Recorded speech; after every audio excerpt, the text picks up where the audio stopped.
Underneath the remains of this old railway line is the remains of Holyhead Mountain, the tallest part of Anglesey.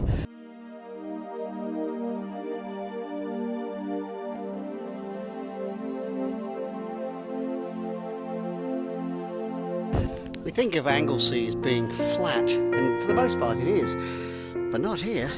As you can see, it's been chopped about a bit, quarried, and they've built a great big chimney here for something or other. In the shadow of this mountain are these strange circular remains that look like sort of medieval huts that people lived in, I don't know, 500–600 years ago. Well, make them a bit older than that, roughly 2,500 years old, and that's how old these circular huts are. People lived here on this windy mountain at least 2,500–3,000 years ago, and archaeologists reckon a previous 3,000 years before that. What? We're talking so old, it's when I was young and you were even younger. Yeah, and now here they are, and it leaves you to wonder, what did these people do? What would they have watched on their Neolithic telly? How would they have entertained themselves? I think they would have stayed here on this island and looked across and see the sun going down and thought to themselves, hey, another great day on Anglesey. This really surprises us to find cliffs like this in Anglesey, because most of Anglesey is flat, but not right at the very edge of Holy Island. Here we're looking out across the North Sea. In the distance the Stena line is heading off to Dinleary, and down here is the lighthouse, the South Stack Lighthouse, flashing its regular beacon of warning to the shipping. It's a really spectacular, lonely, wild outcrop at the very edge of the British Isles. That's a pretty flower. It's called a hydrangea, and you know it rains well when the hydrangeas get big. This hydrangea is bigger than the house. Wow! I guess it rains a lot here. I've stopped by a little cottage called Land's End Cottage. It sounds intriguing. What's this? It looks like a stile. You know, you go up one side and across and down the other. But a stile over what? I don't know. And I'm looking down this little stretch of road here. I'm thinking, what's that? Well, there's water here, so that must be a bridge. Ah, that must be the famous bridge they talk about. Yep, this lovely stretch of water is what separates Holy Island, where we are now, with the rest of Anglesey. And that bridge is called 4 Mile Bridge. Really? Now, you and I both know that ain't 4 miles long. I'd say probably about 200 metres or so. And it gets its name because it's 4 miles from Holyhead. Well, fancy that. In that case, why don't they call it the 290 mile bridge? Because that's how far it is from London.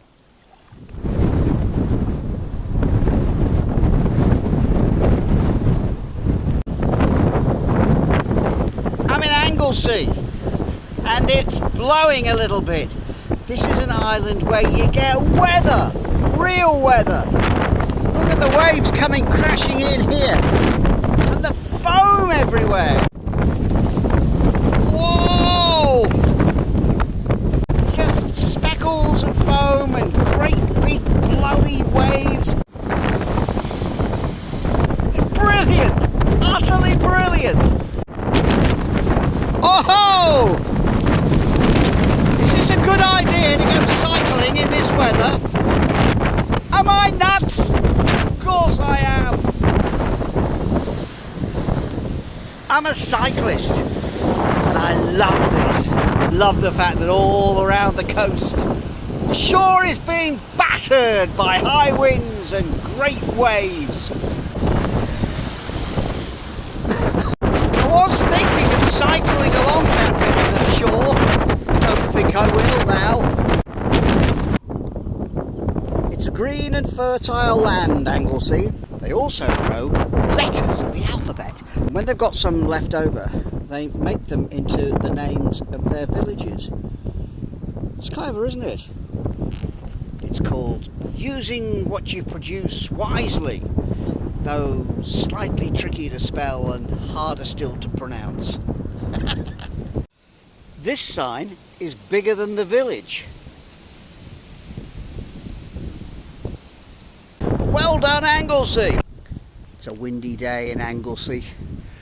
The bare trees are blowing in the breeze. Coming to this church, I know that, for instance, I'm in an agricultural area, where the first thing I see is a prayer for our friends, the animals, those who are overworked and underfed, the hunted, lost and hungry, and those that must be put to death. Ooh. Well, it is an agricultural area, and you realise that people take their responsibilities to their animals and their crops seriously. And in here are various memorials. This chap, Evan Thomas, with no education, had the extraordinary gift of nature of learning to become a bone setter. So if you had an agricultural accident and you broke your leg or something, you'd call for Evan and he'd come and fix your bones. Up here is William Roberts, who is most noticeable for having in his character punctuality in his private and family devotions. Punctuality. It's remembered on his memorial. There's another memory over here to William Marsh Good, who died in a plane crash on Snowdonia in January 1952. This was a plane that took off from London to Dublin and crashed in bad weather. And so you remember here in this church all these people who have had their stories and they're shared in this special village place. Here on the north coast of Anglesey are all these lovely different coloured rocks on the beach. It's a brilliant beach with something really unusual. St. Patrick's Bell. I didn't know St. Patrick had a bell. Well, he does. This is it. And it rings when the tide comes in. How does that happen? It's the movement of the water that causes the bell to ring. Look underneath. See? There's the clappers. This is what it sounds like. St. Patrick's Bell! Brilliant! In this tiny village is their old school, now sadly boarded up. Next to the school is this wonderful war memorial. And what's particularly appealing in this season of remembrance is that this is powerfully in Welsh. It talks about those who have died in the First and Second World War from this village. But not only that, it says where they died and where they had lived.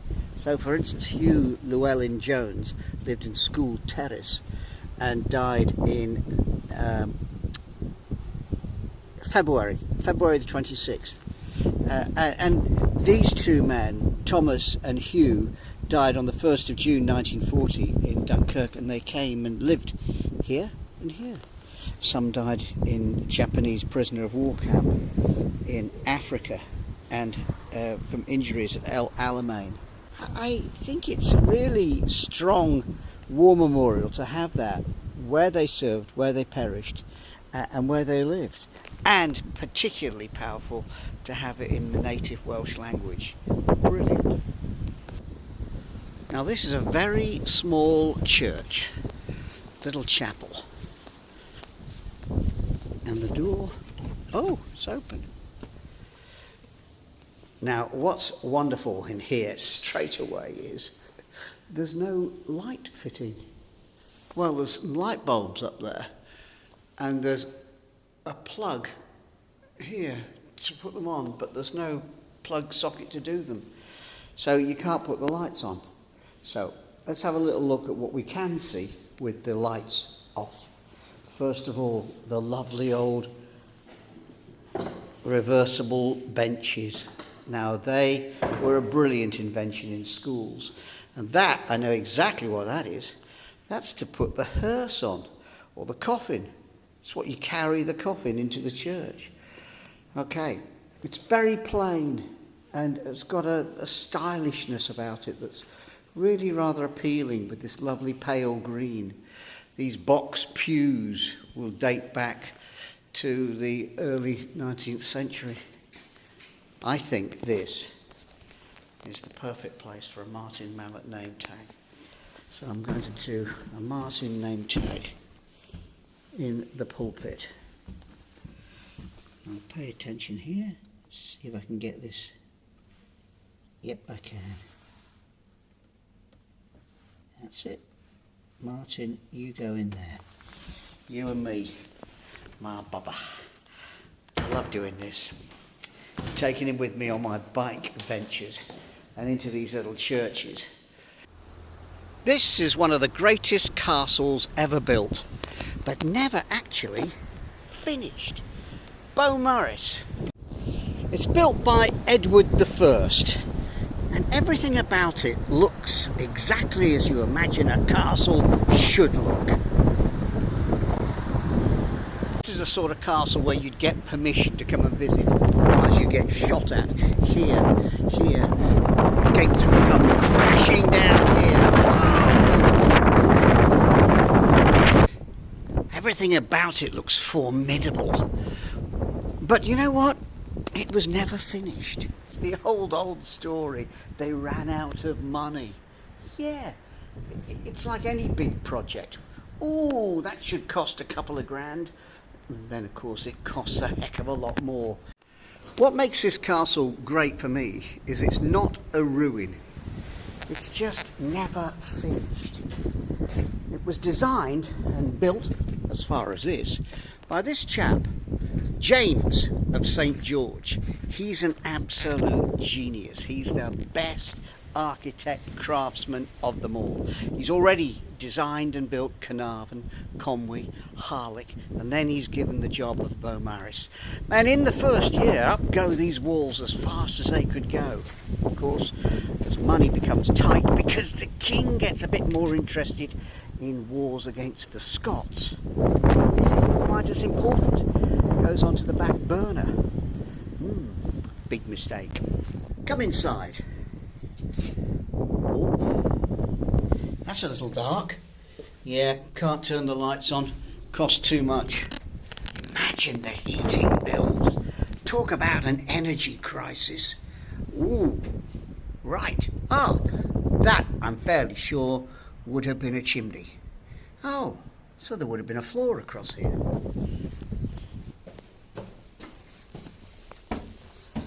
100 years later, Owain Glendower, the great Welsh rebel, led a dramatic rebellion against the English and captured the castle. It became his. Not for long. This castle was built to impress, and 700 years later it still does. You can see how it's been built in stages. Take a look. A bit down the bottom is different to this bit added on at a later stage. Never quite finished. Who cares? It's brilliant. Beaumaris, brilliant. The things that's hard to realise is how quickly this was put up. In that first year, well, less than a year, they had over 2,000 people working on this. Masons and carpenters and labourers, and they're digging ditches, they're quarrying the stone, they're bringing it here, they're getting the towers started. They get the walls up to 20 feet in 10 months. Amazing, isn't it? And they still have time to carve a gargoyle. Hey, look, he's going blah! All I've got to do now is find the perfect spot to paint it.